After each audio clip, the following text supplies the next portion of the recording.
Everyone please repeat what I say.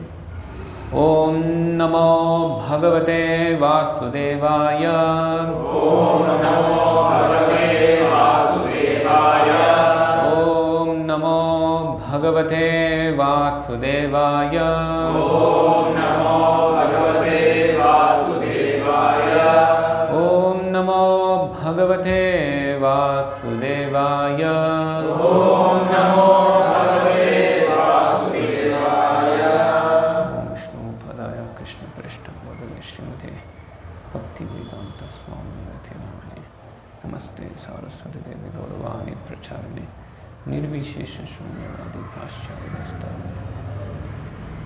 Jnanam Timirandasya Jnananjana Shalakya Chakshurunmilitamena Tasmai Shri Gurave Namaha Mukam Karoti Vachalam Pungam Gayadhevi Yadkripatamaham Vande Shri Gurum Devatharinam Vandeham Shri Gurum Shri Yadapatakamanam Shri Gurum Vaishnavamcha Shri Rupam Sagrajatam Sagana Raghunatham Vitham Tam Sajivam Sadvaitam Savatudam Parjanasagitam Krishna Chaitanya Devam Shri Radha Krishna Padan Sahagana Lalita Shri Vishakhanvitanscha Jai Shri Krishna Chaitanya Prabhu Nityananda Shri Advaita Gadadhara Shri Vasadi Gaura Bhakta Vrinda Hare Krishna Krishna Krishna Hare Hare Hare Rama Rama Rama Hare Hare Hare Krishna.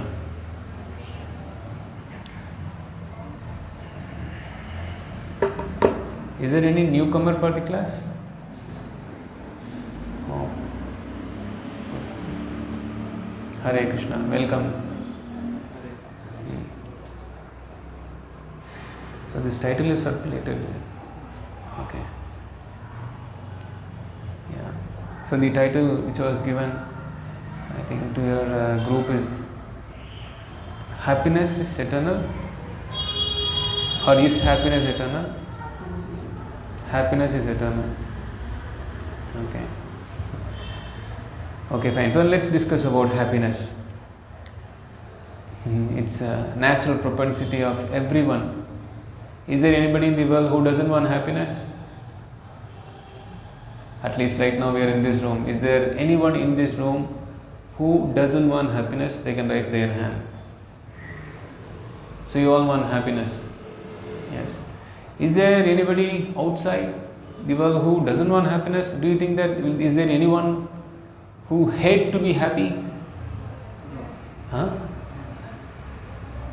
Everyone wants to be happy, right? That's why we see in all the advertisements, happiness is being promoted so much. I don't know whether these ads are still existent or not, but during my college times or maybe it should be still there, this Coca-Cola. Still the brand is there?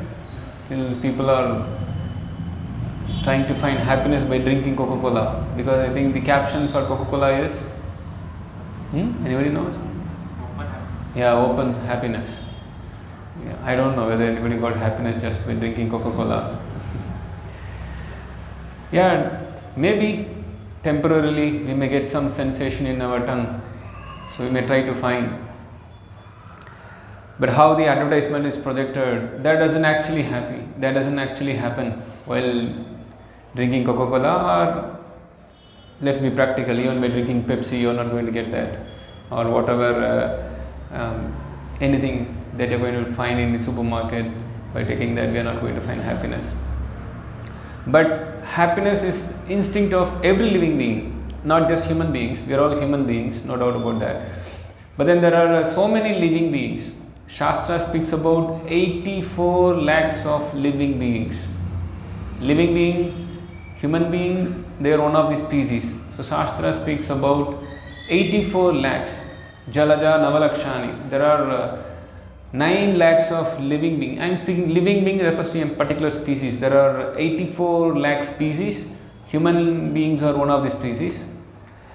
But then there are 9 lakh species in the water kingdom, aquatics. Jalaja means Jala refers to water. I think even in Hindi it should be jala. In Tamil we say jalam. So ja refers to birth, that which takes its birth in water, which refers to the fish. Fish, they live in water. They have their birth. They have their death also in water. What can be done? Maybe if at all unfortunate fishes will have their death somewhere in the land, in a house, being eaten by criminal human beings or sinful, hard-hearted human beings. They may have the pleasure of killing the fish and eating them. Otherwise, generally fish, they take their birth in water, die in water. So Jaja refers to fishes, they take their birth in water. Navalakshani, so 9 lakh species in water. Then Sthavara Laksha Vimshati. Vimshati refers to 20. Vimshati Laksha refers to 20 lakhs of Sthavara. Sthavara means that which cannot move. Jangama refers to that can move. Sthavara refers to that which cannot move, which refers to the plants, trees. They are also living beings. Though their consciousness is very low, but still they are also trying to attain happiness. Yeah. There is a famous scientist by the name Jagadish Chandra Bose. He found that even the plants, they are also having life. They reciprocate to some electrical signals, and then they do have feelings, but then their consciousness is very low, but still they are also having life.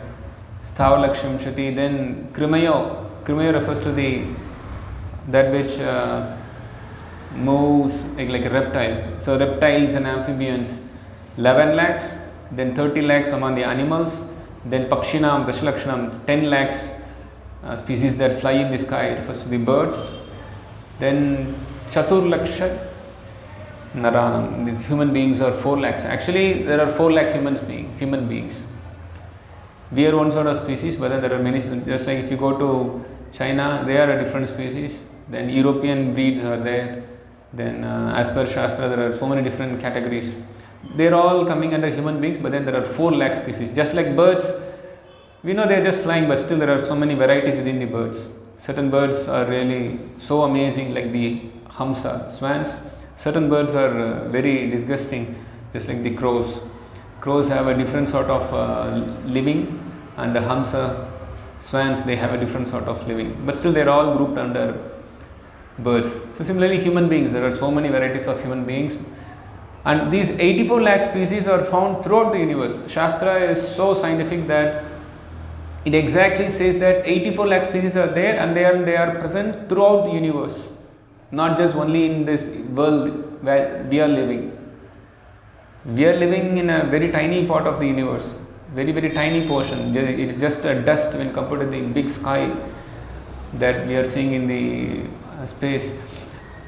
So this Earth is a very, very tiny planet. And here we are I think scientists, they have found couple of millions. Maybe I think scientists have so far reached some 30 million species. But as per Shastra, 84 lakh species are there. 8.4 million species are there. And every species, they are also trying to be happy. Animals are also trying to be happy. Birds are also trying to be happy. The reptiles, even a snake, it may be a very threatening species for us, but still snakes are also trying to be happy. So everyone is trying to be happy. Any living being is trying to be happy. Non-living beings, there is no question of happiness for them. No question of happiness for them means they don't have any consciousness. First of all, one should have a consciousness to perceive happiness. I do not know whether anybody has thought philosophically about happiness and distress. Happiness is distress. It's difficult to perceive. But then we know that there is something called happiness, there is something called distress. But just by seeing you, I do not know whether you are perceiving happiness or distress. Something may be in your mind, maybe you are thinking about something which happened, maybe some family issue, some personal issue, or something happened with your boss, or you are having some trouble with your own mind. So you may be distressful, but I cannot perceive it, and I cannot perceive if you are happy. Maybe you are so happy that you are expecting something happen in the future, or that has happened, that you have scored number one in IIT rankings, or you have gotten a job somewhere in a very good company. So you may be perceiving happiness, but these things are very subtle that it's not seen. The mind, intelligence, how these things are not seen, but still we know that we have a mind, we have intelligence. Similarly, happiness, distress, these are all perceivable to one person, and those are all having consciousness, then they can perceive happiness and distress. Just as this table, it cannot perceive happiness and distress. Even if I am going to beat it, it's not going to perceive any distress. But if I am going to touch you, then you will be able to perceive, because you have consciousness. If somebody comes in the room with a gun, and naturally, even if he starts shooting, we will perceive the distress. So this distress, this happiness, these are all perceivable for living beings. But then those who are not living, they don't perceive this happiness at all. So everyone is trying to be happy. Everyone refers means every living being is trying to be happy. You just stop anyone in the street. Yes. Everyone in the street, everyone in the forest, everyone in the water, everybody is trying to be happy. In fact, everyone is acting only for this one purpose of being happy. Say for example, you have come here for this program. Why? What's the purpose? You may say that I want to know something. Okay, what is this lecture all about? You want to gather some knowledge, gather some information. So you have come here. But ultimately, if this method of gathering knowledge is going to give you happiness, you have come here. Anyone is doing anything in this world only for happiness. Somebody is driving a car. Why he is driving a car? Ultimately, he is driving a car to go to a place, to get something, and somehow get happiness by attaining that object. A mother is loving the son, or a son is loving the mother or father. It's all for the purpose of happiness. Everyone in this world is doing any activity only for the sole purpose of being happy. In fact, everyone is doing an activity also for the purpose of avoiding distress. Say for example, if this is, I think winter season is gradually coming. So everybody starts wearing a sweater. Why? Because they want to avoid the distress of catching cold, right? Why the fan is running? Because we want to avoid the distress of getting sweat. We don't want to be sweated. So we thought, okay, let's have a fan. So anything we are doing, it's only for the purpose of getting happiness and avoiding distress. So it means the natural propensity of a living being is to be happy.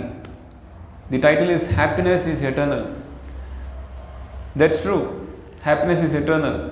But only when this happiness is associated with a living being in its constitutional position, then it can be happy.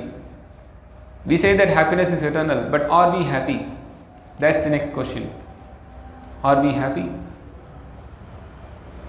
Is there anyone in here, at least practically speaking, I am saying just dozen of persons here, dozen boys here. Is there any boy who can say that there was never a distress in my life? I was never distressful in my life. I was never unhappy in my life. Is there anyone? Nobody is raising the hand. Then how we can say that happiness is eternal? It seems that we are always undergoing some sort of distress also. Krishna speaks about this happiness and then distress. Actually, the spiritual happiness is eternal. Material happiness is temporary. Only when one is associated with a spiritual thing, then they will be always happy. If somebody is associated with material things, then they may be happy for some time, and then there may be even distress also. There will be always a mixture of happiness and distress if you are connected with anything material.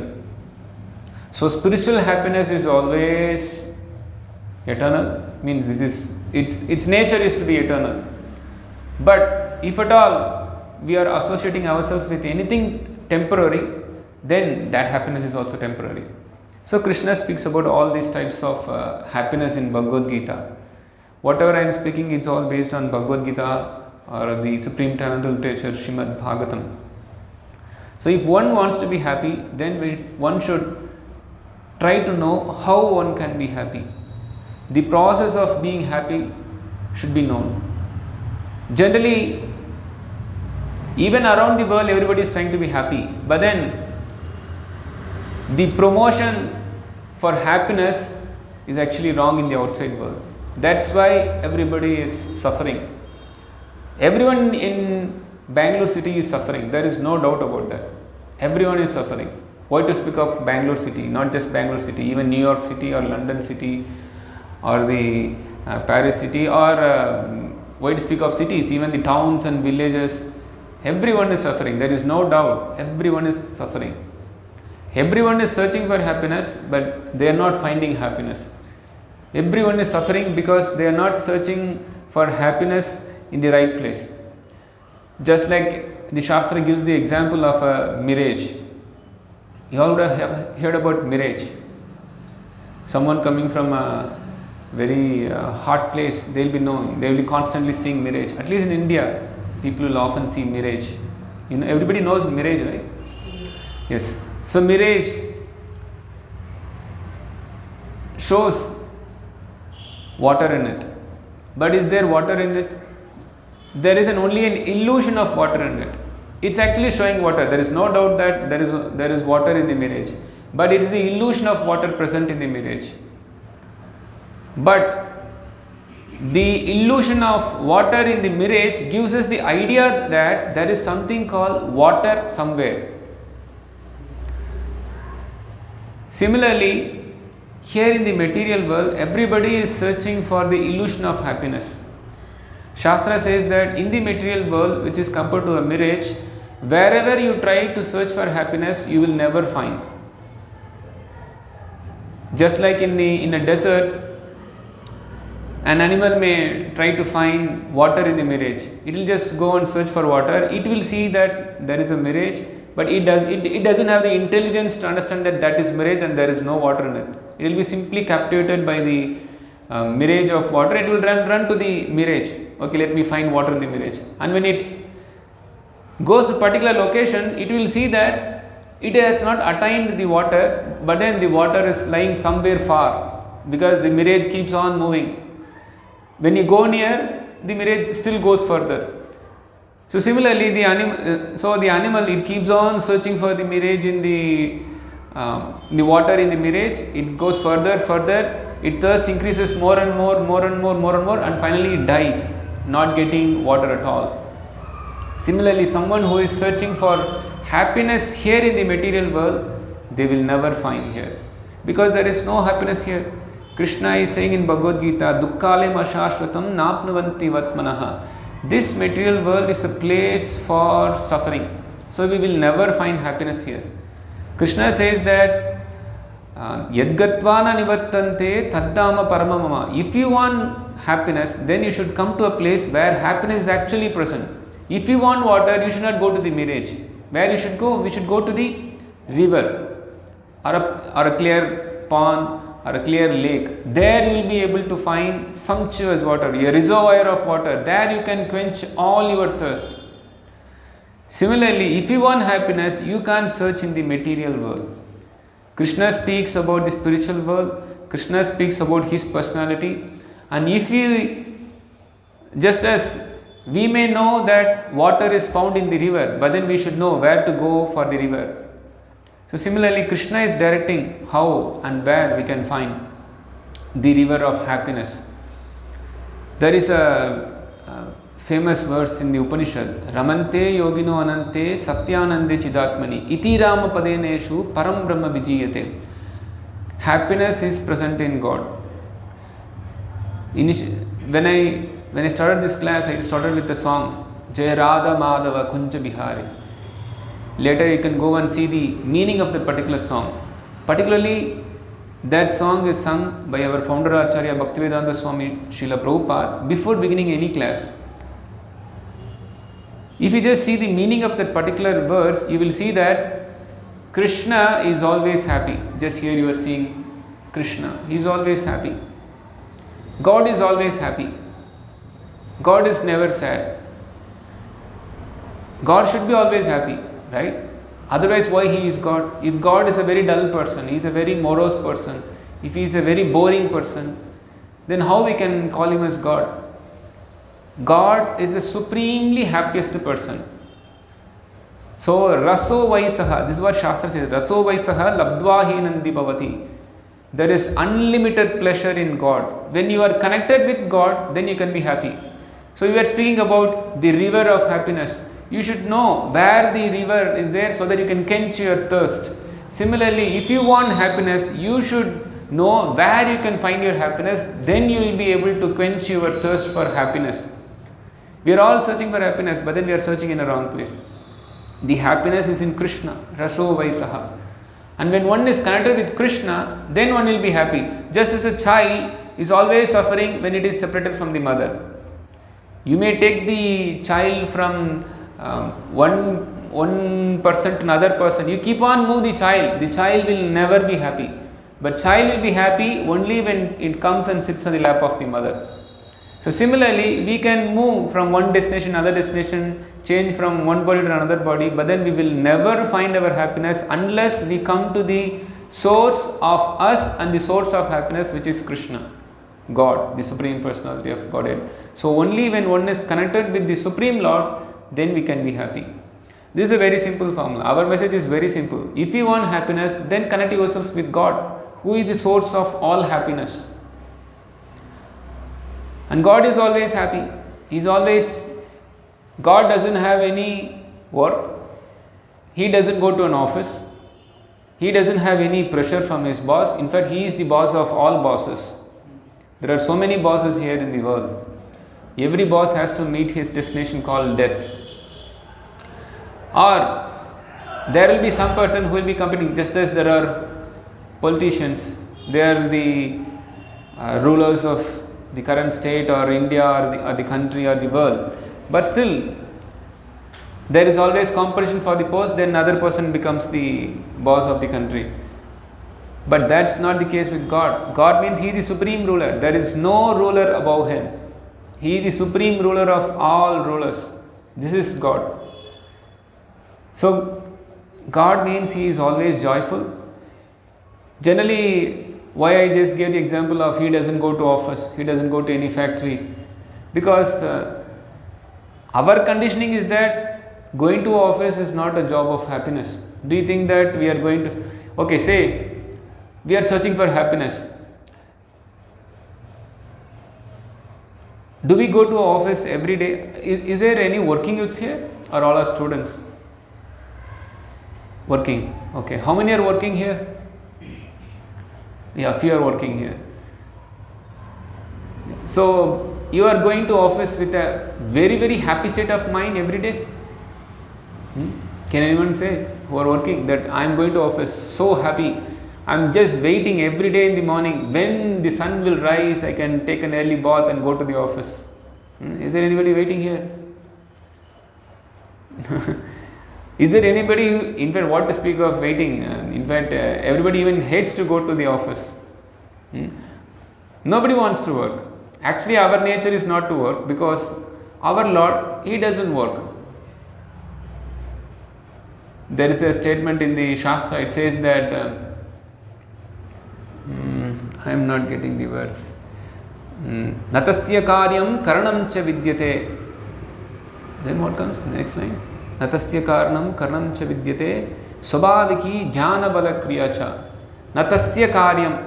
God doesn't have any work to perform. Karanam cha vidyate.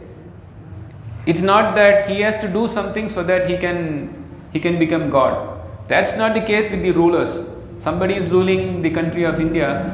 He has to work so hard so that he can rule the state properly, rule the country properly. In fact, he has to rule so properly there so that he can be elected again to the post of the Prime Minister. So one has to work so that he can live himself as a ruler or he can live himself as a boss. Even the richest person in the world, he has to work so hard. But that's not the case with God. God means he has to be always happy. Why he has to work? Because we know work means suffering. Nobody wants to work because work is suffering. So God doesn't work, he is always happy. Of course, he is having Parasya Shakti, Parasya Shakti, Vivataiva Shruyate, Swabhaviki Jnana Balakriyacha. Then one may ask, if God doesn't work, then how these things are happening? Actually, everything is happening because of the mercy of God only. But he is having his energy, which are all doing the job. Say for example, Ambani, they are the richest people. He doesn't do everything by himself. He is having his energies, the secretaries, the managers, the CEOs, they do everything. But these rich people, generally what they do, these rich people generally they go to a very nice part where they can just enjoy life. Of course, nowadays even the rich people are so bad that they have to be always tense condition. But generally speaking, people who are rich, they don't generally work. They have their secretaries, assistants, managers, they do everything. But then the rich people are known. Why somebody wants to become rich? Because richness means okay, we can be happy. So someone who is more rich, he is known to be more happy because he is more happy and he has to work less. That's the nature of person who is rich. He works less, but he is more happy. So if God is a person who is more happy, then definitely he should not have anything for this to be done. But then he should have so much energy that energy will take care of everything. So when God creates the world, just by his Saikshata, Shastra says that when the Supreme Lord glances at the material energy, then the creation happens. Say for example, in order to build this house, so much ingredients are there. So much ingredients are necessary. We need brick, we need cement, then paint, and then we need so many persons who can gather together all these ingredients, then somehow build this house. That's how a house is being built. But that's not the case with God. He is so powerful. That's why God is called omnipotent. He is supremely potent that just by seeing he can get his job done. His energies are acting so wonderfully. When the Lord sees, then the different metal ingredients interact with each other, and then the whole material creation comes up. And with such a material creation, we have these bricks, then sand, cement, and then wood, and then we are able to build this house. But then God is so powerful that he doesn't need the help of any mason or engineer to create this big universe. He is so powerful. That's why we call God as all powerful. And because he is having so much energy, he is able to do everything. But God is always happy, especially Krishna, the Supreme Personality of Godhead. He is always happy. He doesn't have any job. If you just see the pastimes of Krishna, he is simply playing with his friends.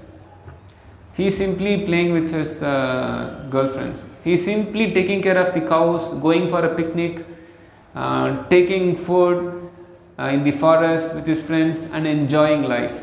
So God means a person who enjoys life to the superlative degree. So if someone asks what is the definition of God, we should be able to clearly say that one who enjoys the most, he should be addressed as God. Because sometimes we see that there are even competitions for God. This is Kali Yuga. People are so foolish that they claim themselves to be God, and then there are even more foolish persons who accept the proposal of somebody who says that he is God. But God means with our intelligence we can so easily perceive that he should be the most happiest person and he should be the most powerful person. He should be termed as God. And Krishna is the person who is always happy. So Ramante Yogino Anante Satyananda Chitatmani Iti Rama Padeneshu Param Brahma Vijiyate. So God has many names and one name is called Rama. Rama means Ramante, one who is Rama. Rama refers to the enjoying propensity. One who enjoys is called Rama. Rama is derived from the word Rama because he is always in Ramante, he is called Rama. Rama means one who is always happy. So the Lord is called Rama because he is always happy. Radha Ramana. Krishna has so many names. One name is called Radharamana because he is always enjoying with Srimati Radharani. So if somebody wants to be happy, then it's very simple. The formula is very simple. Then you have to connect yourselves with God, with Krishna. As per Shastra, Krishna is the Supreme Personality of Godhead. Krishna is known as God. So we say that Krishna has to be accepted, and then if we connect ourselves with Krishna, then naturally we can be happy. Just as when the leaf is connected to the branch of the tree, then it is always green, it is always fresh, it is in its natural constitutional position. But when the leaf or the branch is cut off from the tree, then it withers, it just dries up, it just loses its potency of freshness, its greenness, it's lost because it is cut from the tree, cut from the whole. So Krishna is the supreme whole. When we are connected with him, then we can be always happy. Because we have disconnected ourselves with Krishna, with God, we have lost that freshness, we have lost that greenness. We are just simply suffering. So if we connect with Krishna, who is the source of unlimited pleasure, Anandam Ambudivardhanam, just by connecting with Krishna, our pleasure increases. We have the title for today's program as Happiness is Eternal. Shastra says that happiness which is eternal is always increasing. Ambudhi refers to the ocean. Just as in the ocean, the rivers constantly flowing, but it is always increasing, but still because of the supremacy of the Lord, still the ocean doesn't overflow. So the happiness is eternal, and then that happiness which is eternal, it keeps on increasing. And there is a I'm unable to find. I just spoke so much about happiness, but then Krishna speaks about a verse, about a particular statement in Bhagavad Gita. Why people are not finding happiness? I said people are not connected with Krishna, that's why they are not finding happiness. But then people are trying to find happiness. So how they are trying to find happiness and why they are not able to find happiness is explained by Krishna in Bhagavad Gita. Here is the verse. Krishna says, Yehi samsparsha jaboga dukkha yonaya evate adyantavanta kaunteya nateshu ramate buddhaha. Translation: an intelligent person does not take part in the sources of misery which are due to contact with the material senses. O son of Kunti, such pleasures have a beginning and an end, and so the wise man does not delight in them. Now we are trying to find happiness. Actually, we are trying to find happiness, but happiness is attained through our senses. For example, just by seeing something very beautiful, we become happy. Somebody sees a very beautiful scenery, beautiful waterfalls, we become happy. Just with our senses, we are trying to be happy. By hearing some nice music, we are trying to be happy. Just by eating some very palatable food with the help of our tongue, mouth, we are happy. Just by smelling a very fragrant flower, we become happy. Just by having a nice touch, very soft touch, then we are trying to be happy. So our way of happiness is attained through the senses.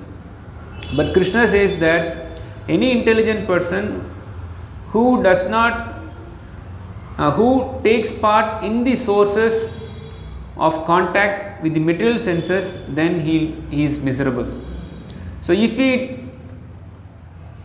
try to find happiness through the senses which are given to us in the form of eyes, ears, nose, tongue, then the touching sensation, skin, then we can be happy. But these senses, if they are purified, then we can be happy. Just as here we see Krishna, a very beautiful form of the Lord.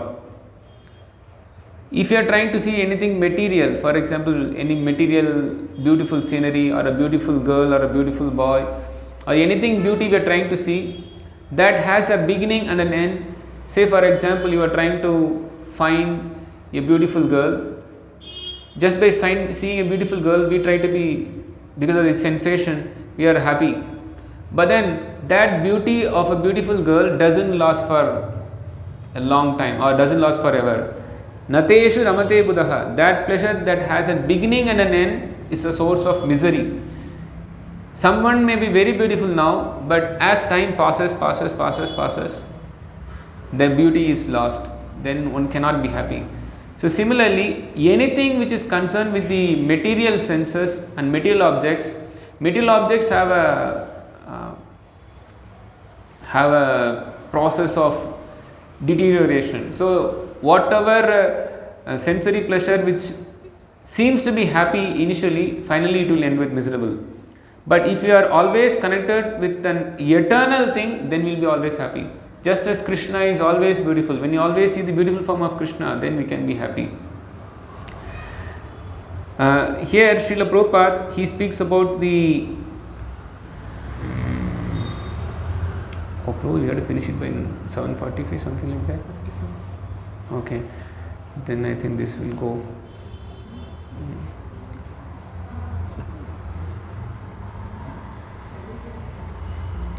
Okay, I'll just finish this lecture with the 3 important verses about happiness.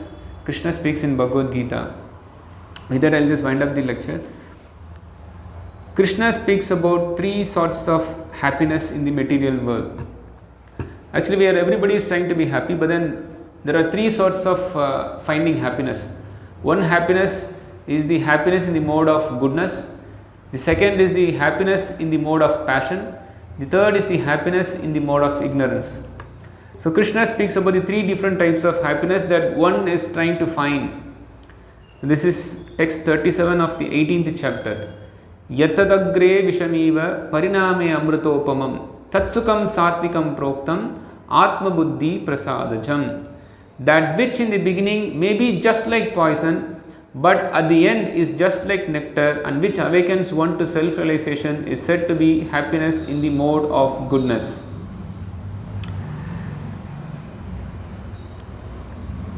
Text 38. Vishayendriya samyogat yatadagre amrutopamam pariname vishamiva tatsukam rajasam smritam. Translation. That happiness which is derived from contact of the senses with their objects and which appears like nectar at first but poison at the end, is said to be the nature of passion. Text 39. Yadagre chanubandecha sukam mohanam atmanaha nidralasya pramodattam tat tamasam udahrutam. And that happiness which is blind to self-realization, which is delusion from beginning to end, and which arises from sleep, laziness and illusion, is said to be of the nature of ignorance. Yeah, let's analyze these 3 types of happiness. See, sometimes we are trying to find happiness.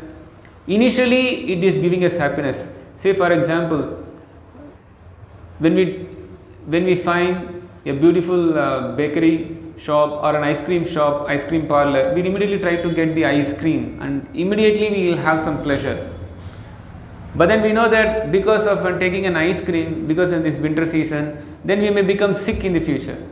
So initially tasting ice cream was a nectar, but gradually we see that this gives us misery. So this is happiness in the mode of passion. And then there is one other example, that a man is happy to be associated with a woman, and woman is happy to be associated with a man.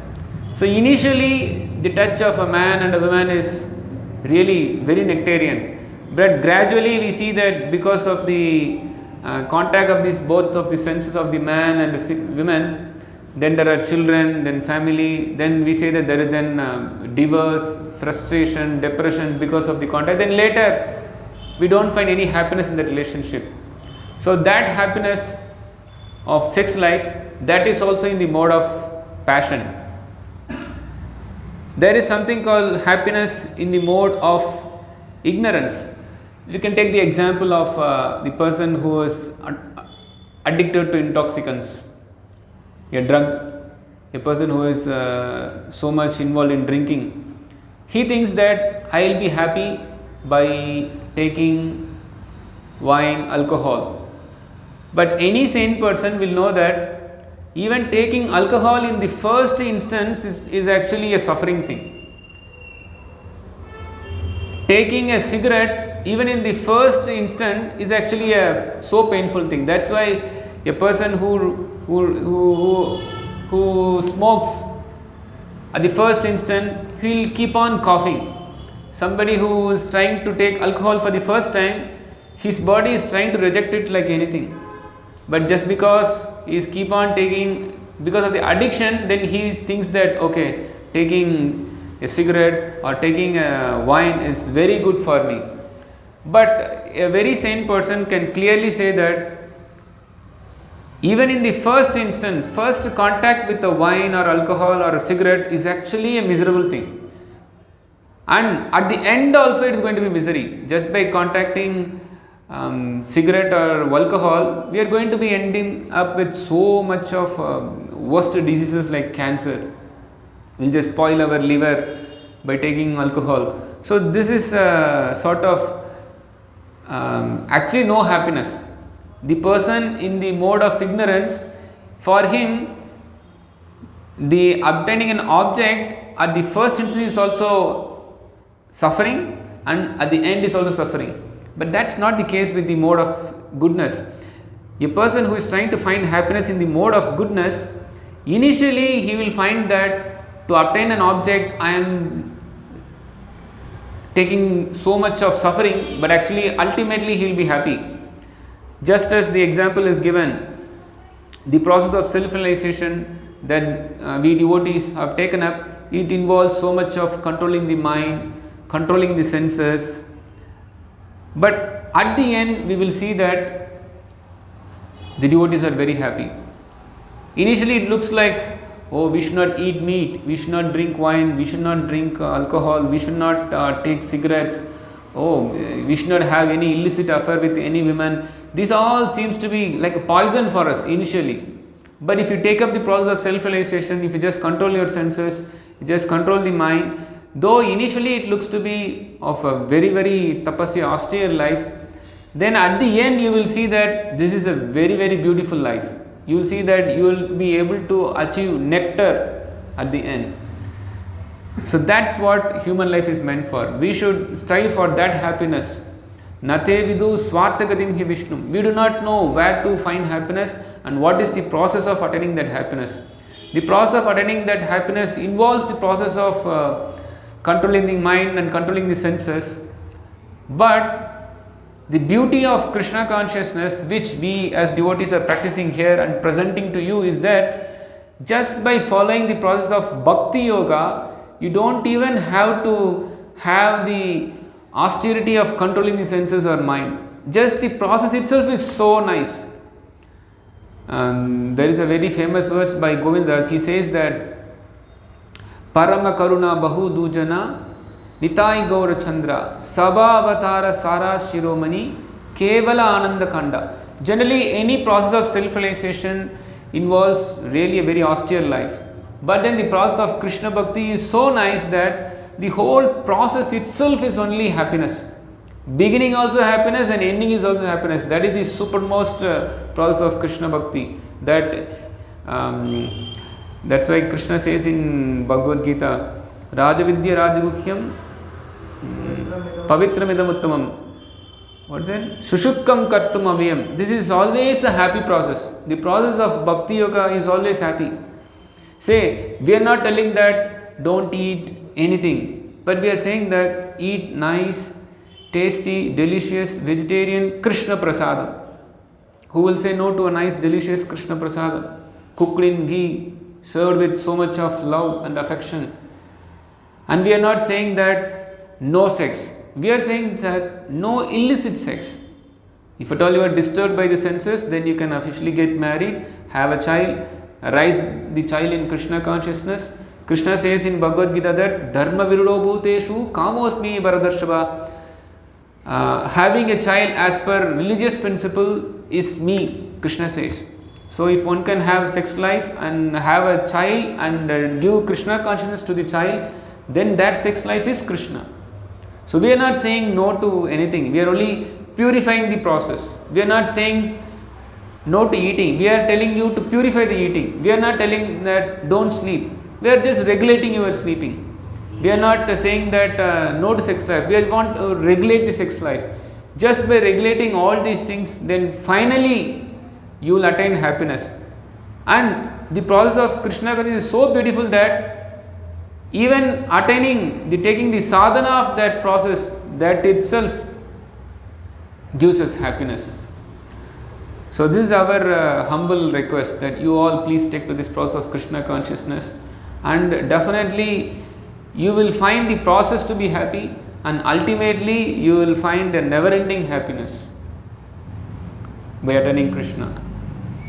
So I just finished this lecture here. If you have any doubts, you can ask now, or I am just available here after this lecture also, after the whole program also. You can stay and then you can ask any questions if you want. Hare Krishna. So, there any question?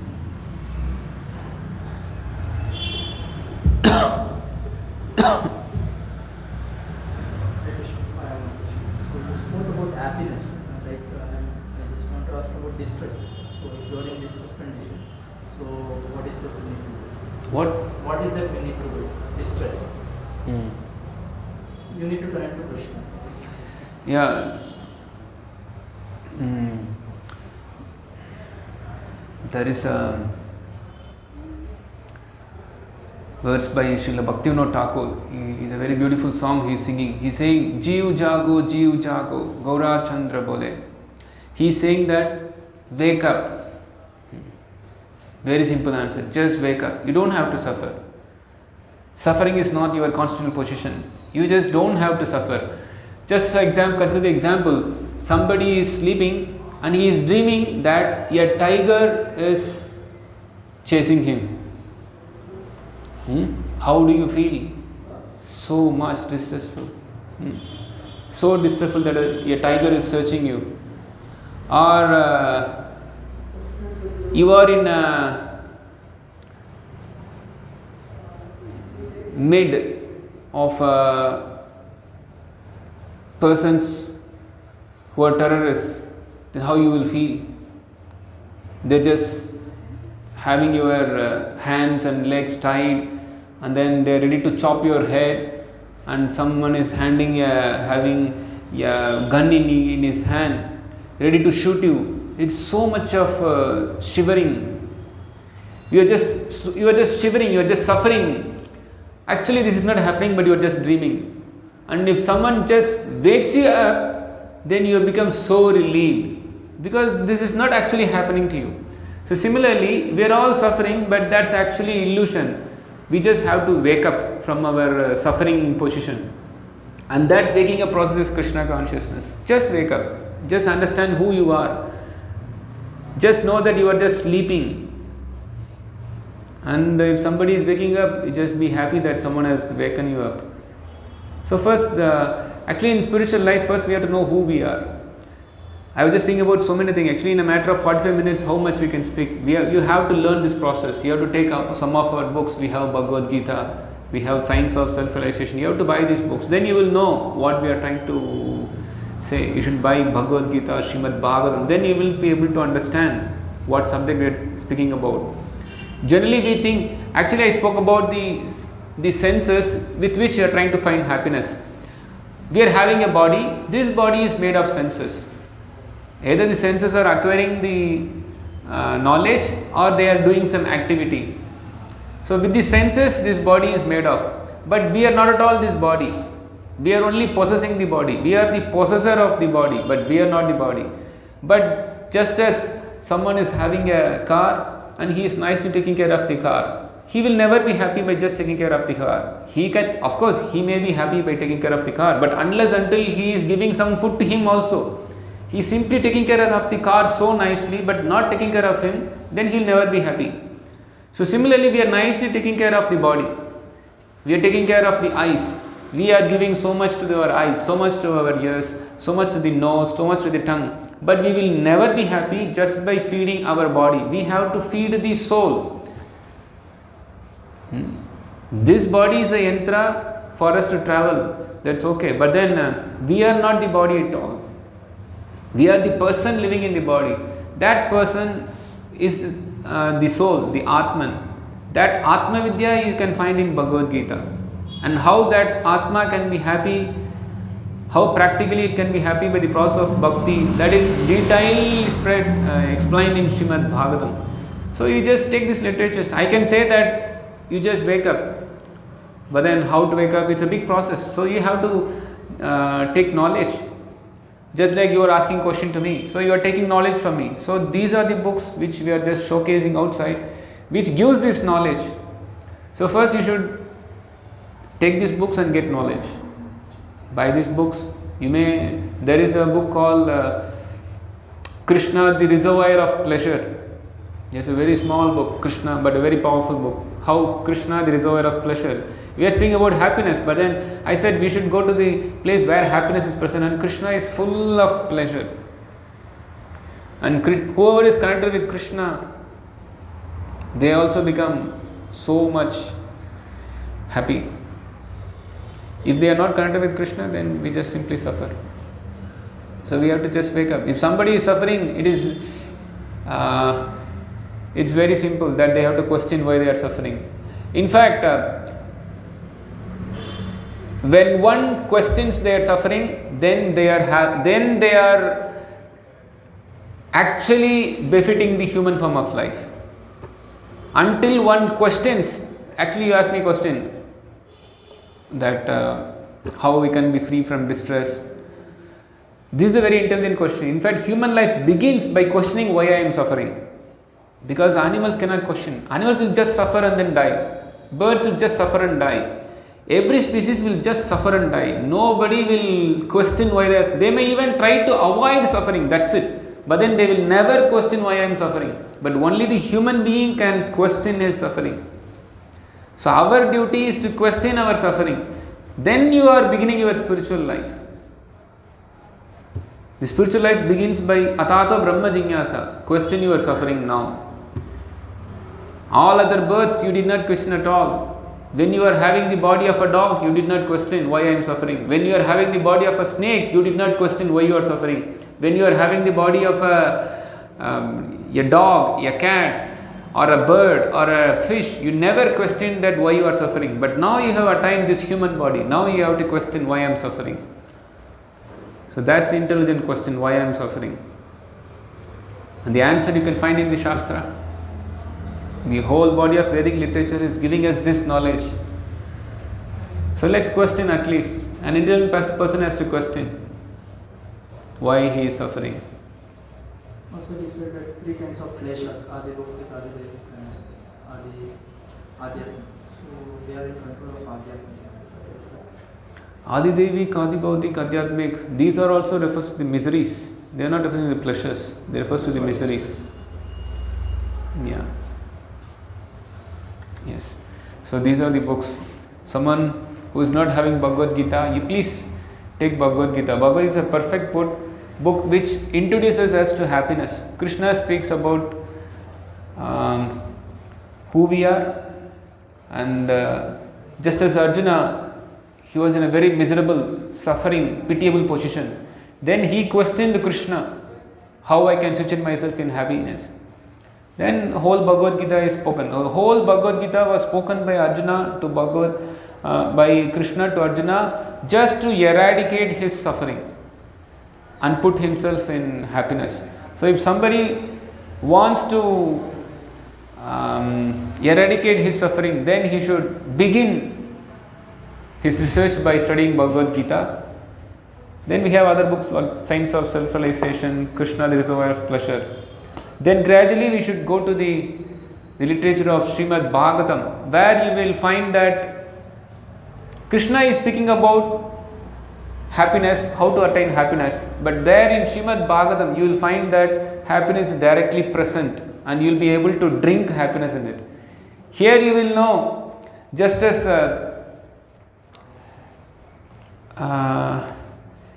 I may say that you just go to this particular shop, you will be able to find very sweet rasgulla in it. Then you will be happy, oh, if I go to that particular shop, I will get rasgulla. So the information where you can find happiness, I have given. But when you go to the shop and buy Rasagulla, then that's the practical application of what the knowledge was given. So Bhagavad Gita, it just speaks about the information of where you will find happiness. And Bhagavatam, you will find that that's where you will find happiness. Because you will find really happiness in Bhagavatam. How you are fully connected with Krishna, Tushyanti cha, Ramanti cha. You will actually connect yourself with Krishna by reading Srimad Bhagavatam. We don't have the whole Srimad Bhagavatam here, but Srimad Bhagavatam is a very beautiful literature of 18 volumes of books. What is this? This is the 10th. This is the 10th canto of Srimad Bhagavatam. It speaks about the pastimes of Krishna. But then there are totally 18 such books. So one who is connecting himself with God through Srimad Bhagavatam, then he will find all happiness in it.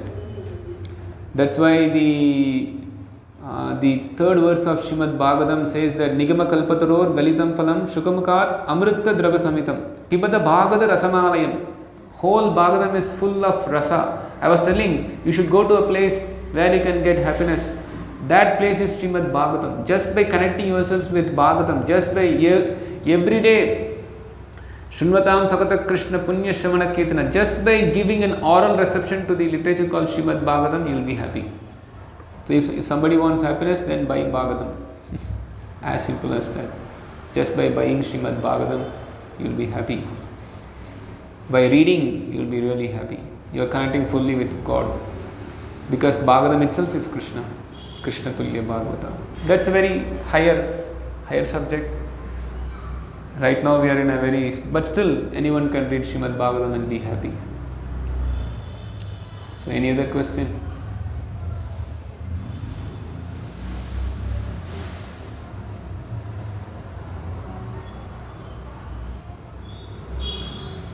Okay. Thank you very much. Hare Krishna. Srila Prabhupada ki jai.